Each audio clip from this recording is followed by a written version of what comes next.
Argentina যদি হেরে যাইতো তাহলে কি হতো? আজকে আর্জেন্টিনা যদি হেরে যাইতো তাহলে আর্জেন্টিনার ফ্যান ফলোয়াররা কালকে বলতো কি সকালে, কি খবর আর্জেন্টিনার ফ্যান ফলোয়াররা, আপনারা কেমন আছেন সবাই? আশা করি ভালো আছেন। আজকে ৭৪ মিনিট পর্যন্ত আর্জেন্টিনা কিন্তু গোল করতে পারে নাই। মোটামুটি একটা ভালো নাকানি চুবানি খাওয়ানোর মতো অবস্থায় ছিল। তো আজকে আর্জেন্টিনা যদি হেরে যাইতো তাহলে কি হতো? আজকে আর্জেন্টিনা যদি হেরে যাইতো তাহলে আর্জেন্টিনার ফ্যান ফলোয়াররা কালকে বলতো কি সকালে, বলতো যাক ভালোই হয়েছে, মুসলিম কান্ট্রি বিজয়ী হয়েছে, এটা আমরা আসলে মনে মনে এটাই চাইছিলাম, এরকমটা বলতো আর কি।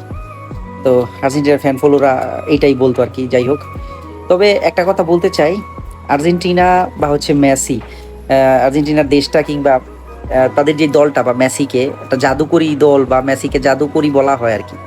তো ৭৪ মিনিট পর্যন্ত ওরা ভালো খেলছে বলা মানে চেষ্টা করছে, কিন্তু গোল করতে পারে নাই। হ্যাঁ, তো যাই হোক, এরা যে গোলগুলা করছে তা আসলে এগুলা জাদুকরি বলা যায়। তো অবিশ্বাস্য, জাস্ট 15 মিনিট বাকি আছে, 15 মিনিটের মধ্যে 3টা গোল পরিশোধ করা আসলে বিশাল ব্যাপার।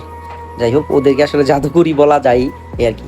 তবে আরেকটা জিনিস আমার মনে হলো যে রেফারি রেফারি ইজিপ্টের সাথে ইয়ে করছে, চিটিং করছে, বা আর্জেন্টিনা জয়ী হোক সেটা চাইছে, বা ফিফাও চাইছে, এরকমটা কিছু একটা মনে হয়েছে।